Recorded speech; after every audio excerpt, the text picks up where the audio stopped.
Hello सबैजना नमस्ते। अब हाम्रो दसैँ सकिएर अब तिहार आउँदैछ।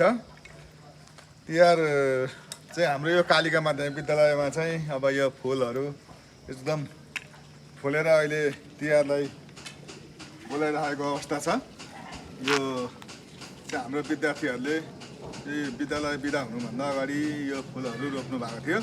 विद्यार्थी शिक्षक हामी सबैजना मिलेर अहिले एकदम ढकमक्क फुलेको छ। अलिअलि झारहरू अब विद्यालय अहिले बिदा छ। हाम्रो तिहार छटपछि हुन्छ, त्यो कारणले गर्दाखेरि झारहरू गोड्न बाँकी छ। नभए अहिले चाहिँ एकदम ढकमक्क फुलेर एकदम राम्रो भएको छ यो फुलहरू। हाम्रो विद्यार्थी शिक्षक विद्यालय व्यवस्था समिति अभिभावक हामी सबैजना मिलेर रोपेको यो फुल एकदम ढकमक्क फुलेको छ, एकदम राम्रो भएको छ। तिहार बोलाउँदैछ र सबैजनालाई त्यो दीपावलीको पनि म शुभकामना व्यक्त गर्न चाहन्छु। यो साइडमा चाहिँ अझ धेरै फुलहरू राम्रो भएको छ। बाँकी फुल्न पनि बाँकी छ अझै उतापट्टि भर्खर रोपेको त्यो दुई सिजनमा फुल्ला जस्तो छ फुलहरू। एउटा फुल एक सिजनमा यो फुल फुलिसकेको छ, अर्को चाहिँ यतातिर चाहिँ अब एकदम हरियाली भएर ढकमक्क फुल्ने तयारीमा छ। यता चाहिँ अलिक पछि फुल्ला जस्तै छ, आधा उधी फुलिसकेको अवस्था छ। त्यो चाहिँ पुरानो रूपमा फुलेको छ। यता चाहिँ भर्खर सुचार गर्दैछ फुल्नलाई। एकदम फुलेको अवस्था छ। अब हाम्रा बोट बिरुवाहरू फुलहरू पनि छन्। हाम्रो यी बोट बिरुवा कल्की फुल, हाम्रो चाहिँ तेजपत्ता, अनि त्यहाँबाट गएर चाहिँ हाम्रो अशोकको रुखहरू, यी बिरुवाहरू पनि एकदम हुर्किने चरणमा छन्। अब यी बिरुवाहरू हुर्किसकेपछि एकदम ढकमक्क हरियाली बगैँचा राम्रो हुने देखिन्छ। यो चाहिँ के को भन्नु आमा? यो कल्की फुल हो। कल्की फुल यो चाहिँ यो कल्की फुल हो। अब यो चाहिँ के हो भनेर ठ्याक्कै मैले नै काठमाडौँबाट ल्याएको हो यो बिरुवा। यसको नाम चाहिँ मलाई पनि ठ्याक्कै थाहा भएन। यस्तो राम्रो देखेर मैले ल्याएको। यो दुईवटा ल्याएको थिएँ। यो अलिक महँगो पनि पर्यो यो बिरुवा। यो चाहिँ त्यो छ। यो हाम्रो अशोकको बिरुवाहरू छन्। यो अशोकको बिरुवाहरू चाहिँ एकदम अलिक ढिलो हुर्किँदो रहेछ, तर हुर्किँदै छ। यो जस राम्रो छ, धोपीहरू छ, राम्रो छ, बगैँचा एकदम हरियाली हुने अवस्थामा छ, राम्रो छ अहिले। अब हामी अहिले विद्यालय बिदा भए पनि हामी यसो अलिअलि यहाँ भएको बेलामा रेखदेख गरिरहेका छौँ। अलिकति यहाँ गोडमेल गर्नुपर्ने अवस्था छ, यसलाई पनि हामी गोडमेल गर्छौँ। अब राम्रो छ। अलिकति अब खडेरीको सिजन छ। खडेरीमा चाहिँ अब सुक्ने सम्भावना अलिक बढी हुन्छ पानीले, तर हाम्रोमा पानी त्यस्तो समस्या छैन, पानी आइरहेको छ। यो पानी हामी प्रयोग गरेर अब चाहिँ हिउँदमा अलिक खडेरीमा पनि हामी यो बोट बिरुवाहरू जगाउँछौँ। हाम्रो एउटा त्यहाँ ठुलो ट्याङ्की, रिजर्भ ट्याङ्की पनि छ। पानी हाम्रो त्यहाँ पनि रिजर्भ हुन्छ भनिसकेपछि हामीलाई त्यस्तो पानीको समस्या यहाँ हुँदैन। यता पो जानुपर्छ।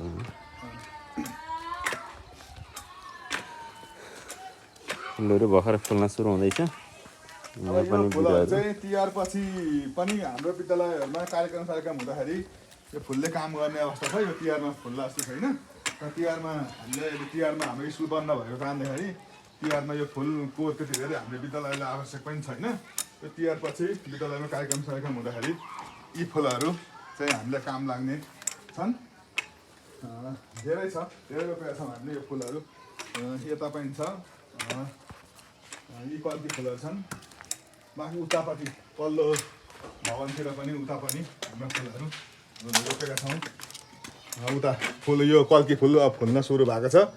उतापट्टि पनि फुलहरू हाम्रो फुल्दैछन्। रुखहरू पनि बिरुवाहरू पनि हुर्किरहेको अवस्था छ अहिलेलाई। यस्तो छ हाम्रो कालिका माईको अवस्था।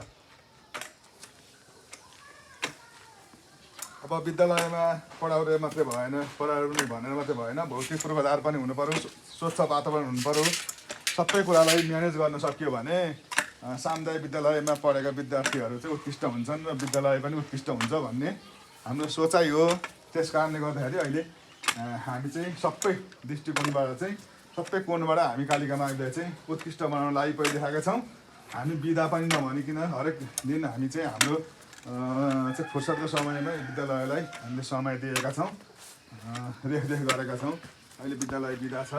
अब हाम्रो छठपछि लगत्तै कार्तिक 12 गतेबाट विद्यालय खुल्छ। मैले अहिले यति जानकारी गराएँ। हाम्रो यो विद्यालय भवन अगाडि पनि छ हाम्रो चाहिँ बिरुवाहरू। हामीले चाहिँ विद्यालयलाई चाहिँ ग्रामीण भेगको विद्यालय भए पनि हामीले अलिकति यसलाई चाहिँ अलिक उत्कृष्ट बनाएका छौँ। विद्यालयबाटै हामीले पैसा खर्च गरेर यहाँ हामीले भुइँमा टाइल बिछाएका छौँ। चाहिँ यो विद्यालयलाई अलिक अगाडि बढाएका छौँ। हाम्रो यो अशोकको बिरुवा एउटा यहाँ निकै ठुलो भएको छ। यो ठुलो भएपछि धेरै राम्रो देखिनेवाला छ। यो एकदम अहिले एकदम सबैभन्दा ठुलो हुर्किराखेको अवस्था छ।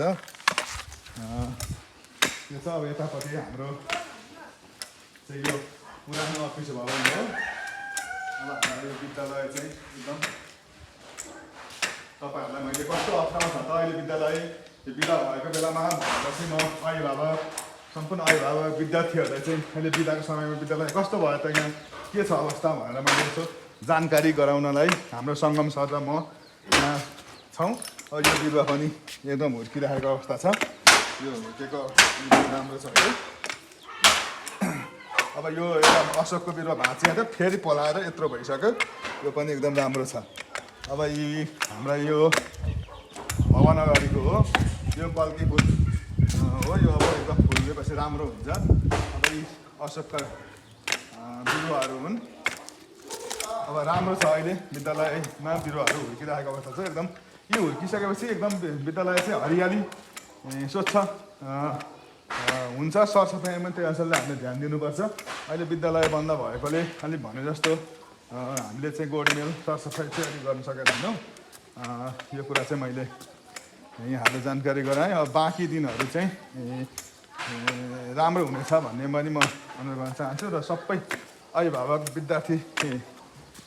विद्यार्थीहरूलाई चाहिँ समग्र यो भिडियोबाट हामीले अहिले विद्यालयको अवस्थाको बारेमा हामीले जानकारी गरायौँ। यो यस्तो अवस्थामा रहेको छ अहिले विद्यालय यहाँ सबैलाई। अब यो हाम्रो डोकोमा छोपेको चाहिँ यो स्वामीको हो। एकदम यो स्वामी पनि हामीले रोपेका छौँ। यो हुर्केपछि एकदम शीतल, अहिले गर्मी सिजन छ र यो हुर्केपछि एकदम यहाँ बस्ने भन्ने शीतल हुनेछ। यो केटाकेटीहरूले कुखुराहरूले केले बिगार्छ भनेर हामीले यो डोकोले छोपेका छौँ। हाम्रो विद्यालयमा लगभग 500जना विद्यार्थीहरू चाहिँ अध्ययन गर्नुहुन्छ विद्यार्थीहरू। तर हामीले बिरुवा रोपिसकेपछि एउटा पनि बिरुवा हामीले छोपेका थिएनौँ। सबै हामीले रोपेर छोड्यौँ। विद्यार्थीलाई हामीले अनुशासितमा राख्यौँ। हामीले विद्यार्थीलाई करायौँ, हामीले भन्यौँ, अरायौँ, सम्झायौँ, बुझायौँ र उहाँहरूसँग चाहिँ हामी नियमित रूपमा चाहिँ हामीले अनुशासनका कुराहरू गऱ्यौँ। त्यो बिरुवाहरू जोगाउनुपर्छ भनेर। त्यसका 400-500 विद्यार्थी भएको यो विद्यालयमा यत्रो बिरुवाहरू तपाईँहरूलाई हामीले भिडियोमा देखायौँ। यी सबै बिरुवाहरू हामीले नछोपिकन रोपेकै भरमा रोपेर हामीले चाहिँ हुर्कायौँ र अहिले बिरुवाहरू हुर्किसके। किन भन्दाखेरि धेरै ठाउँमा चाहिँ छोपेर राख्दा पनि बिरुवाहरू केटाकेटीले भाँच्ने, मास दिने, उखालेर खालिदिने गर्छन्। तर हाम्रो यो कालिका माध्यमिक विद्यालयमा चाहिँ हामीले रोपेर हामीले नछोपिकन हामीले विद्यालयमा हामीले बिरुवाहरू हुर्कायौँ भनिसकेपछि अब तपाईँहरूले देख्नुभयो समग्रमा यो भिडियो। हामीले कहीँ पनि बिरुवाहरू छोपेका छैन, रोपेर छोडेर हामीले यसलाई चाहिँ हुर्कायौँ, अहिले बढायौँ। किन भन्दाखेरि यसमा हामीले चाहिँ रेखदेख गऱ्यौँ, विद्यार्थीलाई सम्झायौँ, 24 घन्टा हामीले यहाँ हेरविचार गरेर यी बिरुवाहरू हुर्के। हस् त, धन्यवाद।